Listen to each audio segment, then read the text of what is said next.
Hi Puneet, welcome to all my YouTube channel Vande Mataram Education. दोस्तों, in this video we will be talking about the importance of HRM.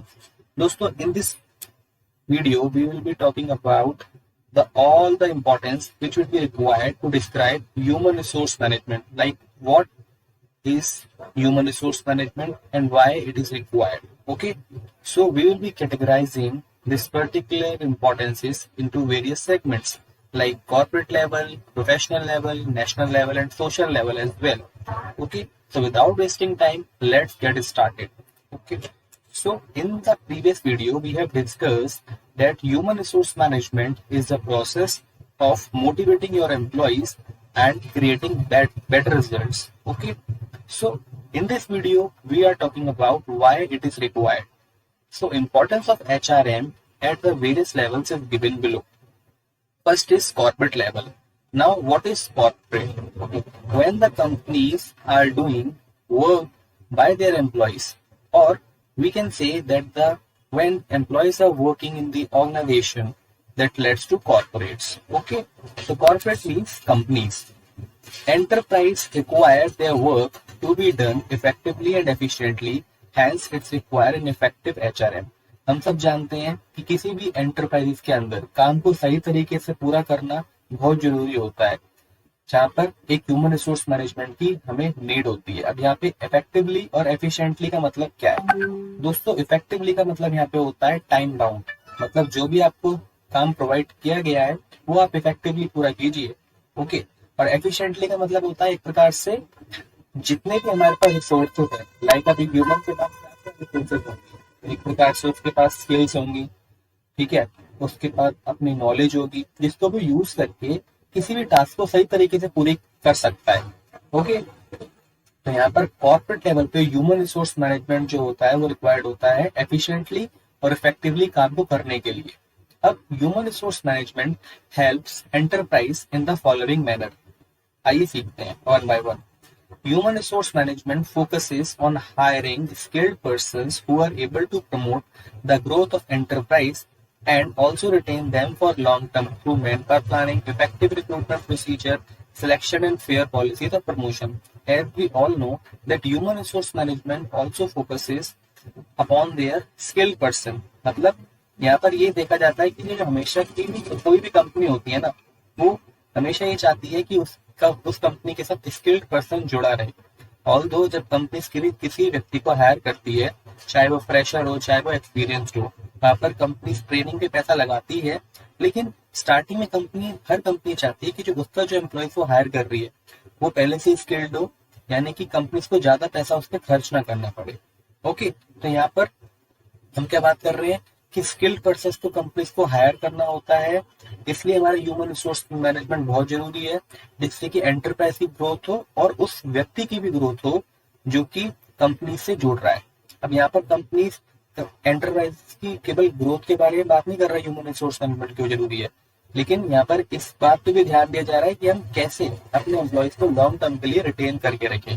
अब हम किस तरीके से अपने employees को लॉन्ग टर्म तक अपनी कंपनी में रिटेन कर सकते हैं?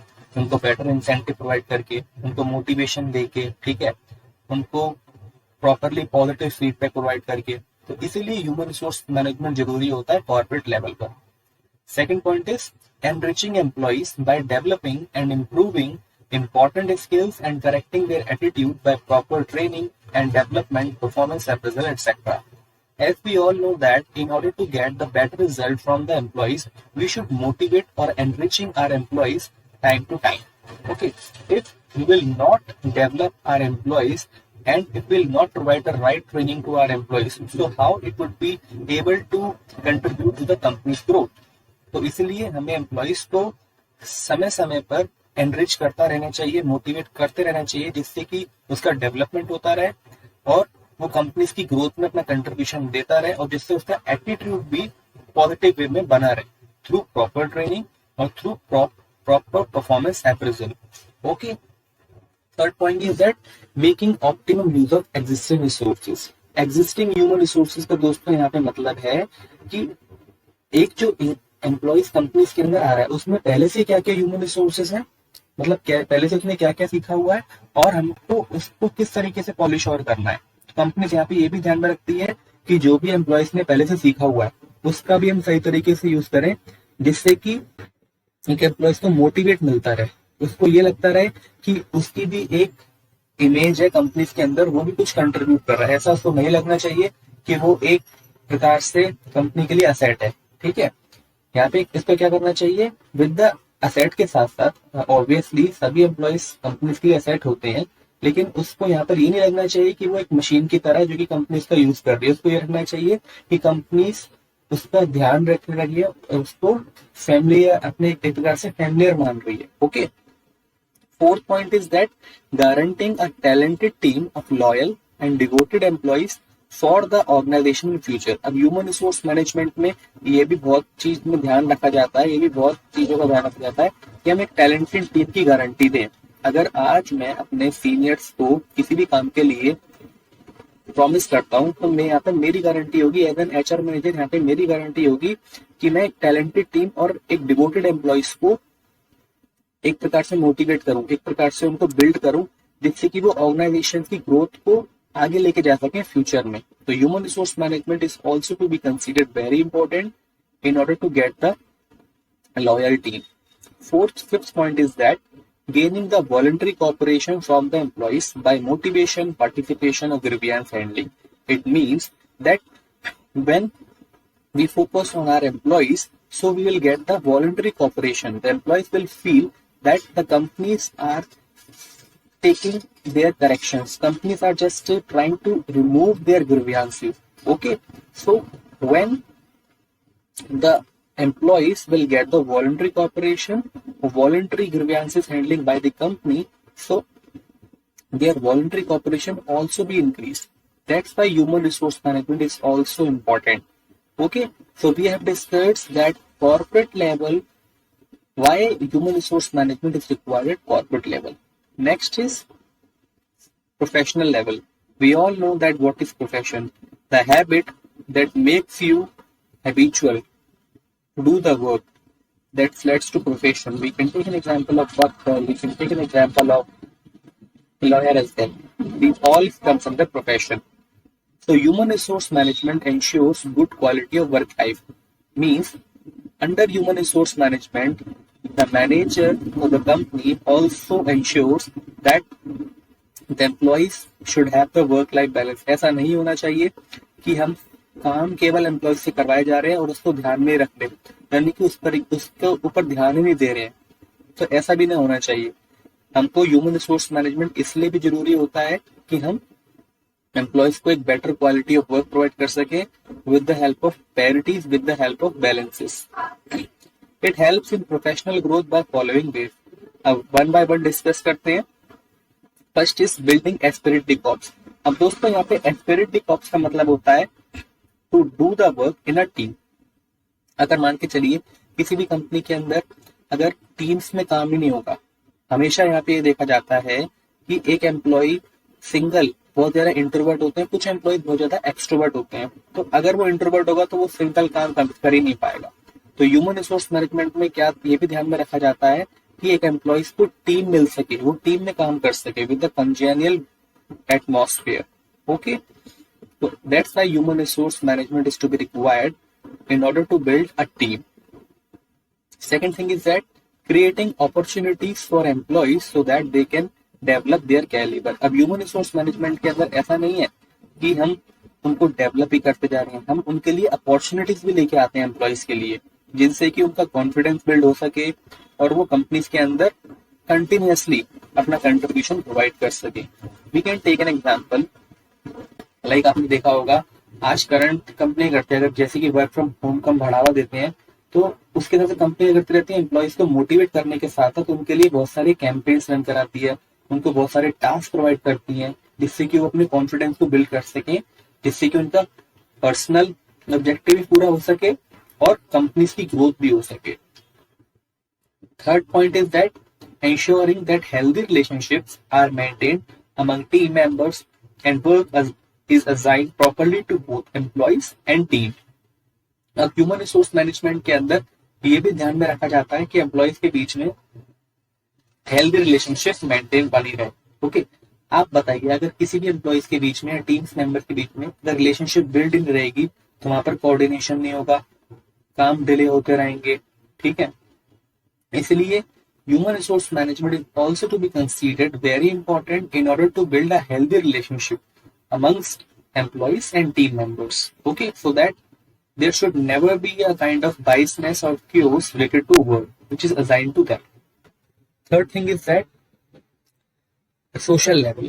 Human resource management is also to be considered very imperative at social level.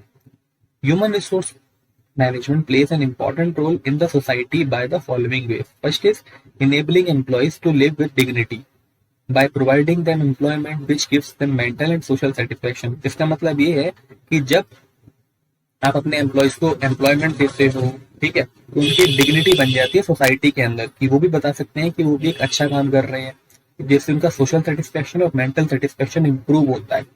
Okay, तो with the help of human resource management we also provide social as well as mental satisfaction to our employees. Okay, second point, maintaining equilibrium. अब दोस्तों यहाँ पर equilibrium का मतलब होता है parity, means आपने जितनी डिमांड की है उतनी आपको सप्लाई की जा रही है। तो इक्विलिब्रियम का मतलब एक प्रकार से बैलेंस, किन्हीं भी दो चीजों के बीच में बैलेंस।